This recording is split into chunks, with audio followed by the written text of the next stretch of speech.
8장 우리 16절부터 24절 말씀입니다. 신약성경 294쪽 고린도후서 8장 16절부터 24절 한 절씩 교독하겠습니다. 제가 16절을 읽습니다. 너희를 위하여 같은 간절함을 디도의 마음에도 주시는 하나님께 감사하노니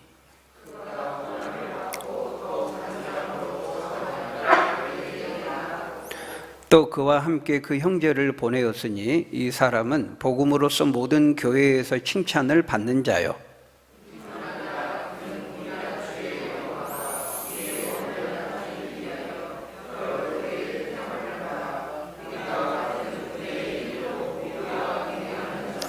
이것을 조심함은 우리가 맡은 이 거액의 연보에 대하여 아무도 우리를 비방하지 못하게 하려 함이니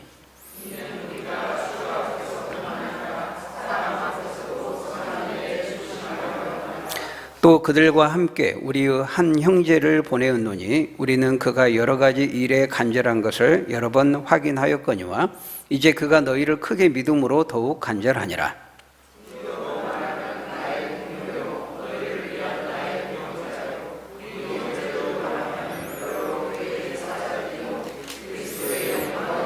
같이 읽겠습니다. 그러므로 너희는 여러 교회 앞에서 너희에 대한 우리 자랑의 증거를 그들에게 보이라. 아멘. 예.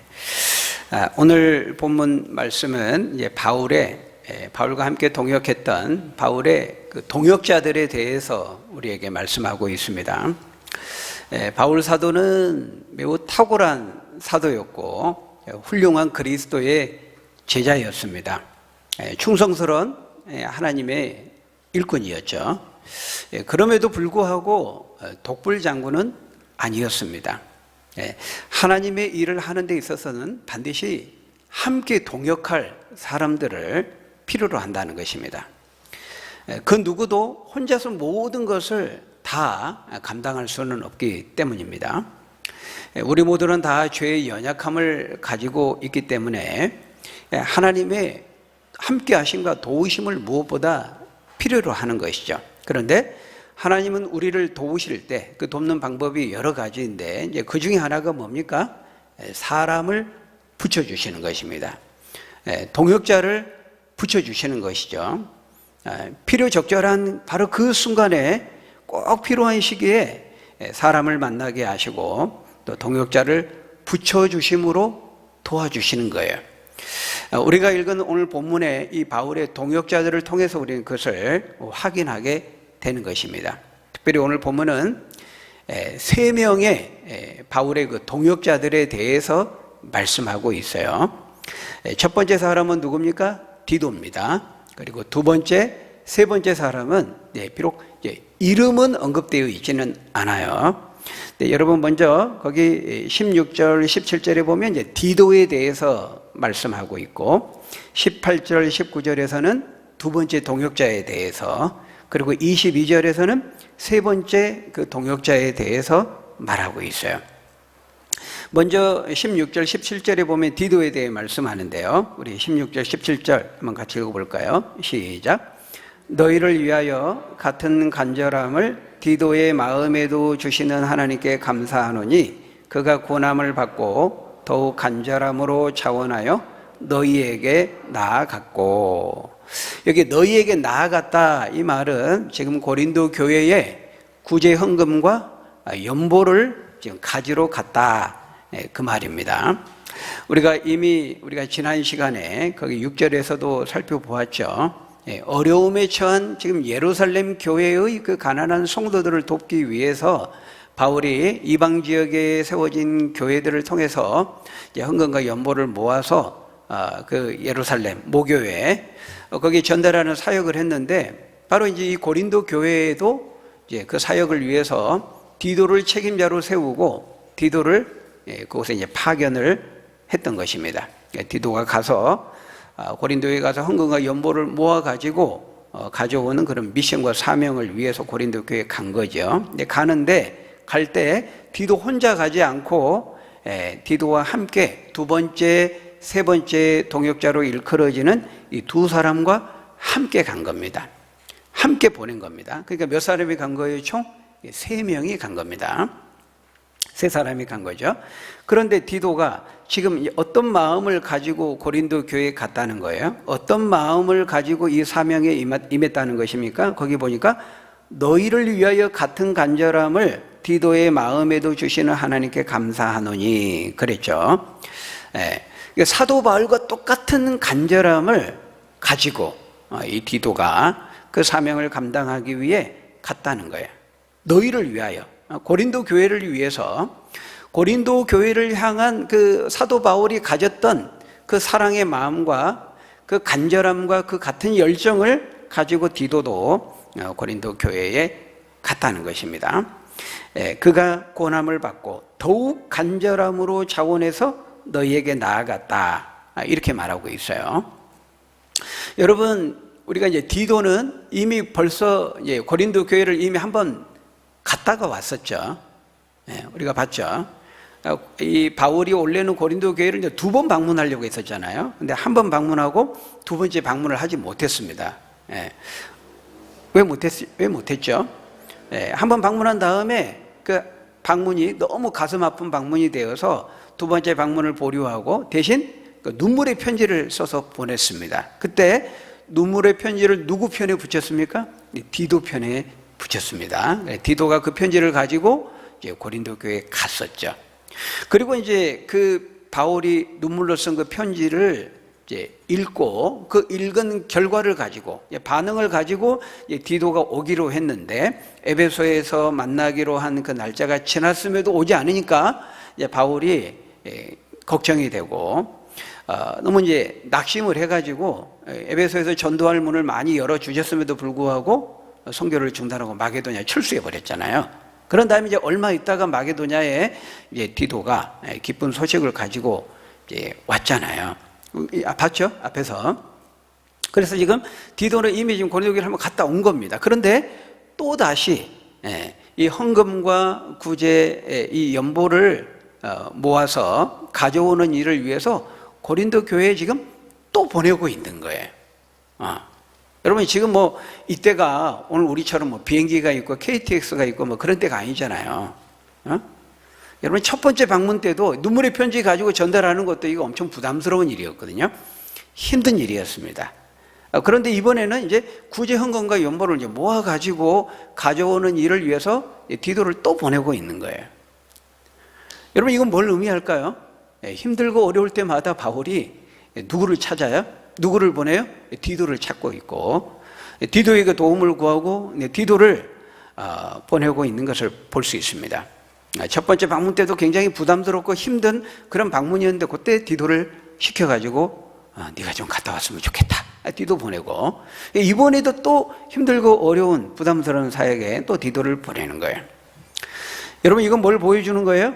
바울이 그만큼 디도를 든든한 동역자로 사역자로 여겼다는 거예요. 그만큼 디도를 신뢰하고 의지했다는 것을 보여주는 것입니다. 사실 첫 번째 방문 눈물의 편지를 가지고 갔다고 하지만 말이 눈물의 편지지 사실 책망의 편지거든요.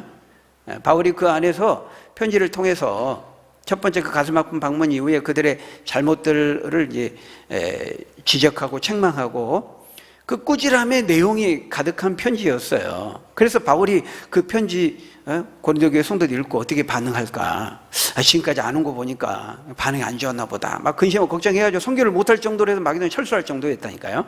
부담스러운 편지를 가지고 갔을 때 그때도 디도를 보낸 겁니다.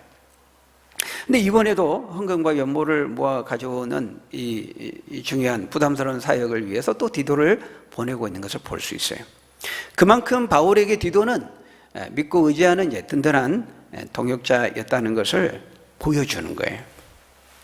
여러분, 바라기는 저와 여러분들도 이런 동역자가 되실 수 있기를 바랍니다. 힘들고 어려울 때 생각나는 사람, 좋은 거예요? 나쁜 거예요?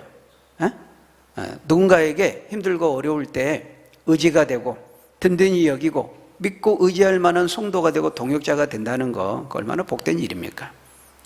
바울에게 있어서 디도는 그런 사람이었다는 거예요.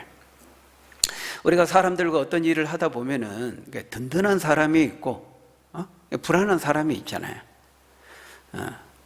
그러니까 같은 일을 해도 뭔가 뭐 하지 않아도 같이만 있어도 그 존재 자체만으로도 왠지 좀 든든하게 여겨지는 사람이 있는가 하면은 반대로 그 사람이 특별히 잘못한 것도 없는데 왠지 불안하게 느껴지는 사람이 있단 말이에요. 보호 본능을 불러일으키는 사람이 있는가 하면 이제 의지하고 싶은 의지 본능을 불러일으키는 사람이 있는 것입니다. 바울에게 디도는 후자였어요. 든든해서 믿고 맡기고 의지할 수 있는 그런 사람이었죠. 여러분, 우리도 누군가에게 그런 사람이 되어야 하지 않겠습니까? 하나님의 동역자, 든든한 동역자, 다른 사람들에게 존재 자체만으로도 이제 신뢰가 가고 믿고 의지하고 맡길 수 있는 그런 사람이 되어야 되는 것이죠. 디도는 바울에게 그런 사람이었습니다. 그런 동역자였습니다. 여러분, 무엇보다 거기 보면은요, 오늘 본문에 보면 계속 반복되는 말이 있어요. 뭡니까? 찾으셨나요? 오늘 본문에 반복되는 말? 간절함이라는 말이에요. 간절함. 간절함. 다른 말로 하면 열심, 열정, 거룩한 열정, 열심. 오늘 본문에 보면 4번 반복되고 있어요. 16절, 17절에 한 번씩 나오고 22절에 2번 반복되고 있습니다. 그러나 사실 19절에도 우리 한글말로는 이제 간절함이라고 번역되지 않았지만은 원어를 보면 이제 사실상 같은 의미를 가지고 있는 것을 알 수 있습니다. 그러니까 16절, 17절은 이제 디도에게 이제 디도와 관련된 간절함이죠. 디도가 가진 간절함, 열심. 그리고 22절의 간절함은 바울의 3번째 동역자에 대해서 말하죠. 근데 2번째 동역자는 어디에 나옵니까? 18절에 나오는데요. 18절, 19절에 보면은 역시 이 2번째 동역자도 똑같은 간절함, 열심을 가지고 있었다는 것을 알 수 있습니다. 18절에 보면 또 그와 함께, 즉 디도와 함께 그 형제를, 2번째 형제를 보내었으니 이 사람은 복음으로써 모든 교회의 칭찬을 받은 자요, 이뿐 아니라 그는 동일한 주의 영광과 우리의 원을 나타내기 위하여 여러 교회의 택함을 받아 우리가 맡은 은혜의 일로 이 구제헌금을 가져오는 일로 우리와 동행하는 자라 그랬는데요. 여러분, 사실 여기서도 한글 성경으로 번역될 때에는 이제 비록 간절함이라는 단어가 사용이 안 된 것처럼 보이지만은 원어를 보면은 이 사람에게도 거기 보면 우리와 똑같은, 사도 바울 일행과 디도와 똑같은 동일한 간절함이 있었다고 말하고 있어요. 19절 말씀을 보면 그렇죠. 이뿐 아니라 그는 우리와 동일한 주의 영광에 대한 그 갈망과 우리의 원이 뭐 소원, 갈망, 열망, 우리가 똑같은 그런 소원과 주의 영광에 대한 복음에 대한 갈망과 소원과 열정을 가지고 있었다는 거예요. 그래서 여러분, 이 3사람의 동역자, 이 3사람의 일꾼이 공통적으로 가지고 있었던 것이 뭐라는 거예요? 바로 간절함이라는 것입니다. 열심, 열정, 뜨거운 열정, 거룩한 열정. 고린도 교회를 향해 바울이 가지고 있었던 그 사랑의 마음, 영혼 사랑하는 그 마음을 이 3사람의 일꾼 동역자도 똑같이 가지고 있었고, 주의 영광과 복음을 향한 동일한 열정을, 갈망을, 소원을 이 3사람도 똑같이 가지고 있었다는 거예요. 특히 디도는 바울의 고난을 받고 더욱 간절함으로 자원해서 갔다 그랬죠. 더욱 간절함, 자원해서 한번 갔다 왔는데 또 가라고 하는데, 저 갔다 왔는데요, 그게 아니고 마지못해서 가라니까 뭐 거절 못하고 가야지, 마지못해 간 게 아니고 여기 보니까 더욱 간절함으로 자원해서 갔다 이렇게 말하고 있습니다.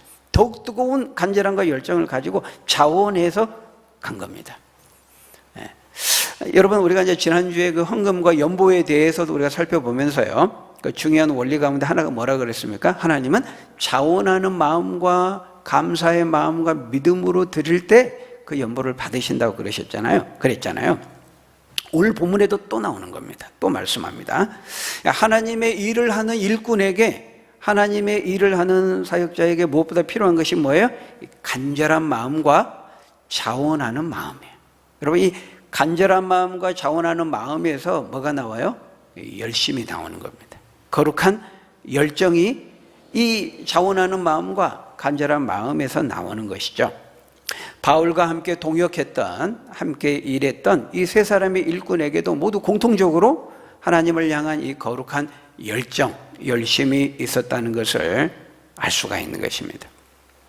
여러분, 우리가 이렇게 하나님을 같이 섬기고 교회 공동체 안에서 같이 신앙생활하고 비록 앞주고 사신 몸된 교회를 세우고 하나님 나라를 확장하는 일에 이 하나님의 일을 할 때 우리가 같은 마음과 같은 뜻을 품고 같은 원, 같은 소원과 갈망과 열망과 비전을 품고 함께 신앙생활하고 함께 교회를 세우고 섬기고 주의 일을 해나가고 동역한다는 것이 그게 참 얼마나 복된 일입니까? 그렇죠? 네. 주의 일을 함께 하고 봉사하고 섬기면서도요, 비전이 안 맞고 마음이 안 맞고 이러면은 참 힘들잖아요. 네? 섬기면서도 봉사하면서도 주의 일을 하면서도 마음이 안 맞으면 좀 힘들어요. 한 사람이 옆에서 뭔가 좀 열심을 품고 막 하려고 하는데 옆에서 바람을 쫙 빼는 겁니다. 에이, 뭐 그거 한다고 뭐 되나? 옛날 우리 다 해봤어 그거. 바람을 쭉쭉 빼고 기운을 빼고 그거 힘들잖아요. 근데 같은 마음과 같은 뜻을 품고 같은 열심과 소원과 갈망을 품고 그렇게 일을 하면요, 열매가 맺히지 않을 수 없는 거예요. 여러분, 숫자가 아무리 많으면 뭐합니까? 마음이 안 맞는데, 마음이 안 맞아서 늘 다투고 비전이 안 맞고 열정이 없고 아무런 변화도 열매도 나타낼 수가 없는 것입니다. 여러분, 그 숫자가 문제가 아니에요. 물론 숫자도 중요하긴 하지만 여러분, 숫자가 결정적인 게 아닙니다. 그런 점에서 우리가 비록 숫자는 얼마 안 되지만 얼마 안 되는 거 아니더라고요. 보니까 우리 삼국지 보면은 유비, 관우, 장비 세 사람이요, 돈 결의하고 마음을 모으니까 한 나라를 세우잖아요. 세 사람밖에 안 되는데도 나라를 세워요. 근데 그거에 비하면 우리는 충분합니다. 충분해요. 마음이 맞고 열심을 모으고 이게 중요한 것이지 숫자가 결정적인 건 아니에요. 우리가 코로나 이후에 한국 교회가 침체를 겪고 숫자가 줄어들고 여러 가지 점에서 이제 위축된다는 점을 많이 걱정하는데요. 진짜 문제는 그 숫자가 아니에요. 열심이 문제입니다. 우리 안에 열정이 없다는 게 문제예요. 그의 나라와 그의 의를 향한 사도 바울이 가졌던 영원 사모하는 그 마음, 주의 나라를 향한 그 거룩한 열심, 그것이 내 안에, 우리 안에 없다는 것이 문제인 것이지 숫자나 환경은 문제가 안 돼요. 여러분, 2000년 교회사를 보면요, 단 한 번도 전도하기 쉽고 신앙생활하기 쉽고 그런 때가 없었어요. 항상 전도하기 어렵고 영적인 전쟁은 치열하게 이루어졌고 항상 신앙생활하기 어렵고 각종 다양한 형태의 미혹과 유혹이 있고 세상의 공격과 도전이 있었어요. 육체적으로 순교를 해야 되는 그런 유혹도 있고 또 정신적인 영적인 치열한 그런 미혹의 그런 싸움도 있고 그 시대마다, 그러나 단 한 번도 전도하기 쉽고 신앙생활하기 녹록했던 그런 때는 없었다는 거예요. 항상 우리는 우리 때 가장 힘든 것처럼 느끼죠. 지금 군복무하는 우리 그 아들들 보면은 이제 10년, 20년, 30년 군복무 했던 사람들이 장난 같아. 근데 본인은 제일 힘들어요. 처음 해보니까. 비교를 할 수가 없으니까. 그렇죠? 우리 정빈? 휴가 나왔네요. 물어보세요. 또 휴가 나왔네? 요즘 군대 편한가 봐. 절대 그런 말 하면 안 됩니다. 제일 힘들어요. 항상 힘들어요. 우리 신앙적으로도 마찬가지예요. 중요한 것은 우리가 열심을 하나님 다시 잃어버렸던 이 거룩한 열정과 열심을 우리에게 회복시켜 주옵소서. 몇 사람이 모여도 우리가 마음을 모으고 같은 열정과 열심과 비전을 품고 같은 마음과 같은 뜻을 품고 나아가면요, 하나님은 어찌 함께 하지 않으시고 축복하시지 않겠습니까? 반드시 역사가 나타나고 열매를 맺게 해주시는 거예요. 로마서 12장 11절에 뭐라고 말씀합니까? 너희는 게으르지 말고 열심을 품고 주를 섬기라, 이렇게 말하고 있어요. 엘리야도 하나님을 향한 그 열심이 특심했다고 말하잖아요. 거룩한 열심을 품고 우리가 서로 사랑과 선행으로 격려하면서 함께 믿음의 열심을 품고 달려갈 수 있는 저와 여러분들이 다 되시기를 주의 이름으로 축원합니다. 그게 중요해요. 그 다음에 이제 두 번째, 이제 하나님의 일을 하는 일꾼에게 요구되는 자질이 뭡니까? 좋은 평판입니다. 평판. 우리는 먼저 하나님께 인정을 받아야 되고요. 나아가서 사람들에게도 좋은 평판을 받아야 됩니다. 물론 가장 중요한 것은 하나님의 평판이죠. 하나님께 인정을 받아야 되는 것입니다. 하나님께 인정을 받으면요, 하나님이 사람들로부터도 인정을 받게 하세요. 여러분 20절, 우리 21절을 같이 읽겠습니다. 시작. 이것을 조심함은 우리가 맡은 이 거액의 연보에 대하여 아무도 우리를 비방하지 못하게 하려 함이니 이는 우리가 선한 일에 조심하려 함이라. 사도 바울은 조심했다고 말하고 있죠. 이 구제 헌금과 연보를 모아 전달하는 일에 조심했다는 거예요. 왜냐하면 거기 20절에서 말씀하는 것처럼 이것은 돈과 관련이 된 것이고 그것도 거액의 연보였다고 말하고 있어요. 그 당시에 상당한 액수가 됐던 것 같아요. 그래서 잘못하면 사람들로부터 이제 괜한 오해와 불필요한 비방을 받을 수 있었기 때문입니다. 여러분 그 시대나 지금이나 이게 돈과 관련이 되면 사람들이 민감해 하잖아요. 예민해 합니다. 그래서 바울은요, 디도 한 사람만 보내지 않고 교회로부터 택함을 받고 믿고 신뢰할 수 있는 두 사람을 함께 동행하게 해서 세 사람을 이 사역을 위해서 보낸 거예요. 여러분 만일에 디도 한 사람만 보냈다 그러면 이제 바울의 최측근이기 때문에 또 잘못된 괜한 오해나 또 비방을 받을 수 있었거든요. 최측근이니까 바울이 그 연보 어떻게 하는 거 아니냐 사사롭게 그렇게 오해와 비난을 할 수 있었기 때문에 사전에 미연에 그것을 방지하기 위해서 교회에 택함받고 믿고 신뢰할 수 있는 충성스러운 일꾼 3명을 함께 가도록 그렇게 했던 것입니다. 그 재정의 투명성을 위해서 믿고 신뢰할 수 있는 3사람이 함께 그 헌금과 연보를 운반하여 전달하도록 한 것이죠. 여러분 이렇게 우리가 그런 얘기 하잖아요. 악마는 항상 디테일에 숨어 있다. 그런 얘기를 합니다. 나는 하나님 앞에서 떳떳해.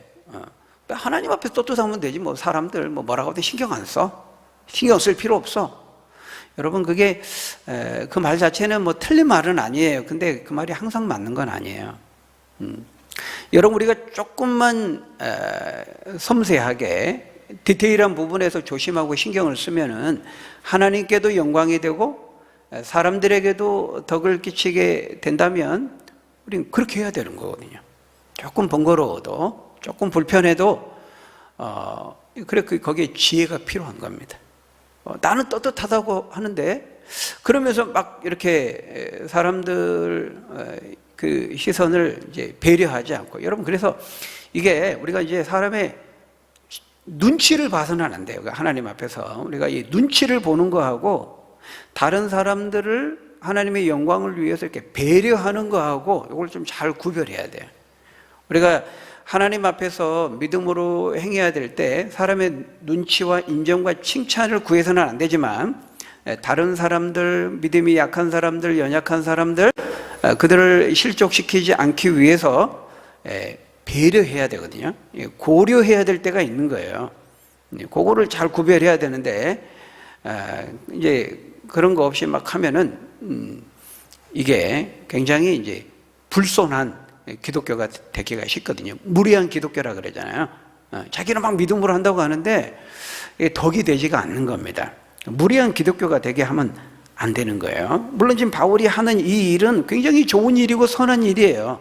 아무리 좋고 선한 일이라 할지라도 우리가 그런 얘기 하잖아요. 호사다마. 좋은 일에 마귀가 또 역사할 수 있거든요. 그래서 내가 의도만 좋고 목적과 동기만 좋으면 다 된다. 그렇지 않습니다. 동기와 의도와 목적이 좋은 만큼 과정과 방법도 신경을 써야 돼요. 비둘기같이 순결하되 뱀같은 지혜가 필요하다는 거예요. 지혜가 필요하다는 거예요. 내가 하나님 앞에 떳떳하고 하나님은 모든 걸 다 아시고 그렇지만은 거기에 지혜가 필요해요. 나만 떳떳하면 그냥 사람들 눈 의식하지 않고 막 마음대로 행하고 그러면 안 돼요. 여러분 그 고린도전서 10장 23절 24절에 사도 바울이 말했잖아요. 그러면 같이 읽어볼까요? 시작. 모든 것이 가하나 모든 것이 유익한 것은 아니요 모든 것이 가하나 모든 것이 덕을 세우는 것은 아니니 누구든지 자기의 유익을 구하지 말고 남의 유익을 구하라. 여러분, 이 말씀은 이제 고린도 10장에 있는 이 말씀은 우상 제사에 제물 드려진 그 우상 제사에 드려진 제물을 먹는 문제와 관련해 바울이 말한 거잖아요. 모든 것이 가하다 할 수 있다. 우리 그리스도인이 자유롭게 우상 제사에 드려진 제물 뭐 얼마든지 먹을 수 있다는 거예요. 이 땅에 진짜 하나님의 신은 하나님밖에 없고 모든 음식물, 우상 제사에 드려진 이 음식물 다 하나님이 만드신 건데 얼마든지 내가 뭐 마음대로 담대하게 먹을 수 있지. 근데 나는 내 믿음으로 담대하게 먹을 수 있는 자유가 있어도 그 담대한 믿음이 나에게 있어도 우상 제사에 드린 제물을 알고 먹는 나를 내 곁에서 보는 믿음이 약한 사람, 또 불신자, 다른 사람이 그것을 볼 때에는 나만 떳떳하고 그냥 믿음으로 내가 이렇게 행동을 해버리면 오해할 수 있고 넘어질 수 있고 실족할 수 있고 또 그것 때문에 나 예수님 안 믿어 이렇게 될 수가 있단 말이에요. 그럴 때에는 모든 것이 가할지라도 내가 믿음으로 할 수 있는 자유가 나에게 있다 할지라도 바울은 오히려 먹지 않으므로 나에게 주어진 자유를 내가 스스로 제한하겠다는 거예요.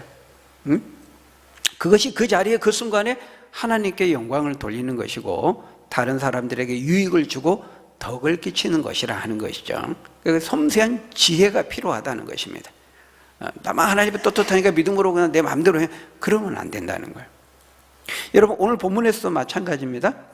우리가 사람들에게 어떤 인정과 칭찬을 받기 위해 사람들의 눈치를 보는 거하고 우리가 하나님 앞에서 하나님의 영광과 바로 그 덕을 끼치고 유익을 위해서 사람을 배려하는 것과는 다르다는 거예요. 바울도 갈라디아서 1장 10절에 보면은 분명히 말했죠. 내가 사람들에게 좋게 하랴, 하나님께 좋게 하랴, 사람들에게 기쁨을 구하랴, 내가 지금까지 사람들의 기쁨을 구했다면 그리스도의 종이 아니니라. 바울은 그렇게 사람들 눈치 보고 인정받기 위해서 다른 복음을 그러지 않았다는 거예요. 그렇지만 하나님의 평판과 사람의 평판이 다를 때 우리는 담대하게 믿음 편에 서서 사람들이 조롱하고 비난하고 비방할지라도 우리는 하나님의 평판과 사람의 평판이 대립되고 다를 때에는 하나님의 인정과 평판에 서야 돼요. 그런데 그런 경우가 그렇게 많지 않다는 겁니다. 그런 이제 특별한 경우가 있을 때에는 우리가 그렇게 해야 되지만은 대개의 경우는 우리가 하나님께 인정을 받으면요 사람들에게도 인정과 칭찬을 받게 돼 있어요. 왜냐하면 하나님께서 그렇게 하시거든요. 누가복음 2장 52절에 보면은 예수님의 유년 시절에 대해서 말하죠. 예수는 그 지혜와 키가 함께 균형 있게 자라고 하나님과 사람에게 더욱 사랑스러워 가셨다. 그렇게 성장하셨다. 이렇게 말하고 있어요. 이게 정상적인 겁니다. 이게 일반적인 것입니다. 여러분, 잠언 3장 3절 4절에서도 우리 같이 읽어볼까요? 시작. 인자와 진리가 내게서 떠나지 말게 하고 그것을 내 목에 매며 내 마음판에 새기라. 그리하면 네가 하나님과 사람 앞에서 은총과 귀중히 여김을 받으리라. 하나님과 사람에게 동시에 인정을 받고 존귀 여김을 받고 칭찬을 받게 된다는 거예요. 어떨 때 그렇다는 거예요? 언제 그런다는 거예요? 인자와 진리가 내게서 떠나지 않고 그것을 내 목에 메고 내 마음판에 새기면, 그러면 하나님께도 인정과 칭찬을 받고 은총을 받고 사람들에게도 인정과 존귀 여김을 귀중히 여김을 받게 된다는 거예요. 여러분, 인자와 진리를 따라 살 때 그렇게 된다는 건데, 인자와 진리를 따라 살 때라는 게 뭐예요? 인자, 여기서 인자는 헤세드를 가리킵니다. 하나님의 은혜와 사랑을 말하는 거예요. 하나님의 은혜와 사랑을 의지하고 늘 감사하면서 진리, 예수 그리스도의 하나님의 그 말씀에 순종하며 살면요, 하나님 말씀 따라 하나님의 은혜를 의지하고 감사하며 살면은 하나님께서 인정해 주시고 은총을 주시고 또 사람들에게도 인정과 칭찬을 받게 하시겠다는 거예요. 사실은 하나님께 인정을 받으면 하나님이 그렇게 사람들 가운데도 높여주시고 사람들에게도 좋은 평판을 받도록 그렇게 인도해 주신다고 말씀하는 거예요. 여러분, 오늘 본문에 나오는 이 3명의 동역자들도 지금 바울로부터도 칭찬을 받고 있고 여러 교회들로부터도 칭찬을 받고 있어요. 근데 사실은 하나님께서 바울과 여러 교회들을 통해서 이 세 명의 신실한 동역자들을 높이고 칭찬하고 있는 거죠. 여러분 그 18절에 보면요, 두 번째 동역자에 대해 말하는데 또 그와 함께 그 형제를 보내었으니, 그러니까 디도와 함께 그 두 번째 형제를 보내었으니 이 사람은 복음으로서 모든 교회에서 칭찬을 받는 자요, 그렇게 말하고 있습니다. 모든 교회로부터 칭찬을 받고 좋은 평판을 받는 자였다는 거죠. 여러분 19절 중간쯤에도 보면 여러 교회의 택함을 받았다. 마치 택함을 받았다 이거는요, 그 선거에서 투표를 통해 공식적으로 선출되는 것처럼 약간 그런 형태를 말하는 거예요. 모든 교회, 여기서 교회는 이제 마게도냐 지역에 있는 여러 교회들인데 그 교회들의 추천과 택함을 받아서 이 두 번째 사람이 디도와 함께 동행하게 되었다, 그렇게 말하는 것입니다. 그러면서 23절에 보면 이번에는 이 세 명의 일꾼들에 대해서 사도 바울의 칭찬과 평판이 언급되고 있어요. 우리 23절 같이 읽어봅니다. 시작. 디도로 말하면 나의 동료요, 너희를 위한 나의 동역자요, 우리 형제들로 말하면 여러 교회의 사자들이요, 그리스도의 영광이니라. 디도와 그 두 명의 형제에 대해서 말하는데 바울이 디도를 그렇게 뭐라고 말합니까? 나의 동료요, 동역자다, 이렇게 말하고 있어요. 여러분 디도는 바울과 이렇게 비교해보면 아주 한참 나이가 어렸습니다. 디도서 1장 4절에서는요 나의 참 아들이라고 디도를 말하고 있어요. 그러니까 연배로 따지면은 아들뻘 되는 그렇게 어린 그 사역자가 디도였어요. 근데 여기서는 그 사역적으로 사사롭게는 사적인 관계에서는 아들이라고 할 만큼 아들뻘 되는 나이가 어렸지만은 주의 일을 하는 사역의 관점에서는 든든한 동료였습니다. 또 바울과 같은 레벨의 그 동등한 그 사역자로, 동역자로 인정하고 있는 것을 볼 수 있어요. 그리고 그 다른 두 동역자들을 향해서 뭐라고 말합니까? 우리 형제들로 말하면 그 두 번째, 세 번째 형제, 그들로 말하면 여러 교회의 사자들이요 그리스도의 영광이니라. 이게 사자들이라는 것은 사신이라는 말입니다. 보냄받은 자라는 뜻입니다. 아포스텔로스, 사도라는 말과 같은 말이에요. 사도는 원래 보냄받은 자라는 거예요. 주님으로부터 택함을 받고 세상을 또 보냄받은 자, 그런 말이 원래 사도라는 말이죠. 그러니까 교회를 대표해서 교회에서 사신으로 보냄받은 자라는 거예요. 그리고 사도 바울, 우리와 똑같이 그리스도의 영광을 나타내는 사역자들이다, 이렇게 말하고 있어요. 그러니까 한마디로 그들을 지금 인정하고 높이고 칭찬하는 그 찬사의 말을 지금 이렇게 하고 있는 것입니다. 그러므로 24절에 고린도 교회 성도들을 향해 말하죠. 그러므로 너희는, 고린도 교회 여러분들은 여러분의 사랑과 여러분에 대한 우리 자랑의 증거를 그들에게 보여주십시오, 이렇게 말하고 있는 거예요. 우리가 고린도 교회 여러분들 얼마나 칭찬했는지 모릅니다. 이 세 명의 동역자들에게, 그들을 고린도 교회 여러분 교회에 보내면서 우리가 이 세 명의 동역자들에게 우리 고린도 교회 여러분들 칭찬 많이 했습니다. 제가 그러니까 여러분의 그 사랑과 나의 그 칭찬이 헛되게 되지 않게 그들을 잘 대해 주십시오, 지금 이렇게 말하고 있는 거거든요. 바울이 자랑했다는 거예요. 고린도 교회 여러분들 훌륭한 성도들이고 사랑도 많고 은사도 풍성하고 모든 것에 부요해서 잘 섬기는 사람들입니다, 성도들입니다. 그렇게 세 명의 동역자들을 보내면서 고린도 교회의 성도들을 칭찬했다는 거예요. 그러니까 행여라도 내가 그렇게 자랑했는데 여러분들이 그들을 실망시키면 나는 뭐가 됩니까? 이렇게 지금 고린도 교회 성도들에게 지금 말하고 있는 거예요. 그러니까 여러분, 이제 우리도 마찬가지입니다. 우리도 언제든지 다른 사람들에게 칭찬하고 추천하고 자랑할 수 있는 그런 사람이 돼야 되잖아요. 그죠? 누가 이번에 지금 요 일을 지금 누구한테 맡겨야 되는데 우리 그 저분한테 좀 맡기려고 하는데 어떻게 생각하세요? 딱 그랬는데 딱 듣고 그래요. 그분 너무 좋아요. 그분 너무 잘하실 거예요. 너무 참 훌륭하고 잘 적임자입니다. 책임감도 성실함도 잘 감당을 강추합니다. 강력 추천합니다. 막 이래야지. 누구 지금 이 일을 좀 맡겨보려고 하는데 막 그런데 막 학을 떼면서 아이고 절대 안 돼요, 저 사람은. 아유, 저 사람 생각하지도 마세요. 말도 마세요. 저 사람은 공주과로 안 돼요. 여러분, 공주과 뭔지 아시죠? 공주. 공포의 주둥아리. 예. 입만 열었다면 거기서 뭐 폭탄이 쏟아져가지고 주변 사람들 다 전사하게 만든다는 거죠. 여러분, 우리가 그런 평판을 받으면 되겠습니까? 안 되겠죠. 예. 그러니까 우리가 하나님께도 인정받아야 되지만은 사람들에게도 좋은 평판을 받아야 돼. 예. 그런 점에서 진짜 개인적으로 좀 감사합니다. 우리 주님께서 교회 성도들 한 분 한 분 보면 참 너무 귀하고, 제가 우리 목회자들을 이렇게 만나서 얘기하면 우리 교인들을 좀 자랑하는 편이에요. 숫자는 그렇게 많지 않지만은 개척해서 지금까지 이렇게 목회하고 신앙생활을 해오면서 참 한결같이 믿음이나 또 헌신이나 그 충성함이나 또 신실함이나 이런 거 볼 때 참 원망불평하지 않고 한결같이 묵묵히 이렇게 잘 감당하고 함께 신앙생활하는 그 부분에 대해서 오히려 제가요, 목사인 나보다 더 낫다, 우리 성도들이 그런 얘기 진짜로 합니다.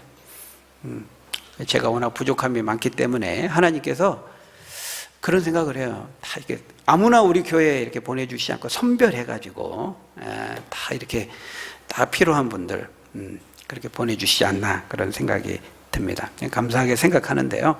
여러분, 바라기는 앞으로도 계속해서 우리가 사랑과 선행으로 서로 격려하면서 거룩한 열심을 품고 주님의 마음을 품고 우리가 먼저는 하나님께 인정받고 또 사람들에게도 인정과 칭찬과 추천을 받을 수 있는, 서로 동역하는, 하나님을 기쁘시게 하는 저와 여러분들이 다 되시기를 예수님의 이름으로 간절히 축원합니다. 기도하겠습니다. 아버지 하나님, 감사합니다. 우리가 죄의 연약함을 다 가지고 있기 때문에 우리가 홀로 설 수 없고 홀로 신앙생활할 수 없고 또 주의 일을 혼자 감당할 수 없습니다. 우리의 그 연약함을 아시고 주께서 우리를 도우시고 특별히 사람들을 만나게 하시고 또 붙여주시고 동역자들을 통하여서 우리를 도우시는 하나님이심을 말씀하셨습니다.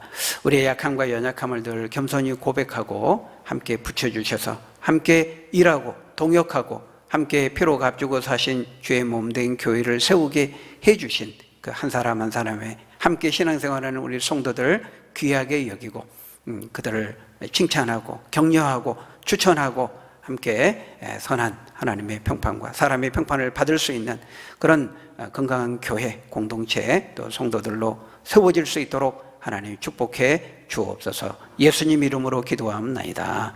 아멘.